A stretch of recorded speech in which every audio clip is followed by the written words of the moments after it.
कहानी कहानी केवल शब्दों का मेल नहीं होती। कहानी अनुभव और कल्पनाओं का संगम होती है। सुप्रभात, मेरा नाम कुमारी दृष्टि है और मैं कक्षा 9वीं से बोल रही हूँ। और आज मेरी कहानी का शीर्षक है बचपन की साहसिक नादानी। बचपन एक ऐसी किताब जिसकी नादानियाँ यादें बन जाती हैं। और इसी तरीके से मैं आपको एक कहानी सुनाने जा रही हूँ, एक ऐसे मासूम बच्चे की कहानी जिसे रोमांच में बहुत दिलचस्पी थी। गोलू को रोमांच बहुत पसंद था। वह हमेशा कुछ नए करने की चाह रखता था।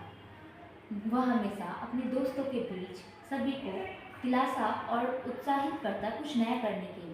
गोलू को हर एक वो काम पसंद था जिसमें जोश भरा हो, जैसे बाग से फल लाना हो, खेत से आम चुराना हो या तालाब किनारे जाना हो। एक दिन अचानक गांव में ज़्यादा बारिश होने के कारण तालाब में पानी बढ़ गया और सभी गांव वालों को तालाब किनारे जाने से मना किया गया। मगर गोलू को यह सुनकर बहुत ज़्यादा दिलचस्पी हुई और उसने अपने दोस्तों को समझा बुझाकर नदी किनारे ले गया। मगर उसके दोस्तों ने मना किया। बोला, गोलू, मम्मी ने मना करा है, हम नहीं जाते हैं। मगर गोलू ने सभी को समझाया। बोला, चलो नई चीज़ें करते हैं और गांव वालों को दिखाते हैं कि हम क्या कर सकते हैं। उसके दोस्त समझ गए और उसके साथ चले गए। तभी गोलू नदी किनारे पहुंचा और उसने एक पत्थर उठाया और नदी में फेंका। जैसे ही पानी का उछाल आया, पानी छपाक। वह यह सुनकर मुस्कुराया और बोला, दोस्तों देखो, कुछ नहीं हुआ ना, मैं हूँ, डरो मत, तुम भी करो। सभी ने एक एक करके पत्थर उठाया और पानी में फेंका। यह देखकर गोलू बहुत खुश हुआ। तभी गोलू ने कुछ बड़ा करने का सोचा। उसने एक पेड़ की टहनी ली और पानी में फेंकने की कोशिश करी, मगर तभी उसका पाँव फिसला और वो तालाब में जा गिरा। यह देखकर गोलू के दोस्त डर गए और चीखे, गोलू! मगर गोलू की किस्मत अच्छी थी, वह टहनी उसके हाथों में थी। तो गोलू ने टहनी के सहारे किनारे तक आ गया।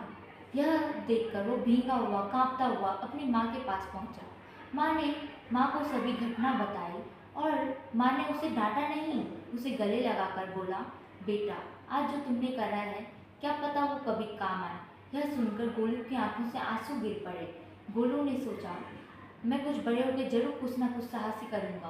कुछ सालों बाद गोलू बड़ा हुआ और वो फायर ब्रिगेड में भर्ती हुआ। अब उसकी साहसी नादानी नहीं, एक जिम्मेदारी थी। अब उसे आग से डर नहीं लगता था, वह साहसी था। अब उसे पता था कब कदम बढ़ाना है और कब कदम रोकना है। और इस कहानी से हमें यह संदेश मिलता है कि बचपन की गलतियां हमें गिराती नहीं, हमें उड़ने की ताकत देती है। धन्यवाद।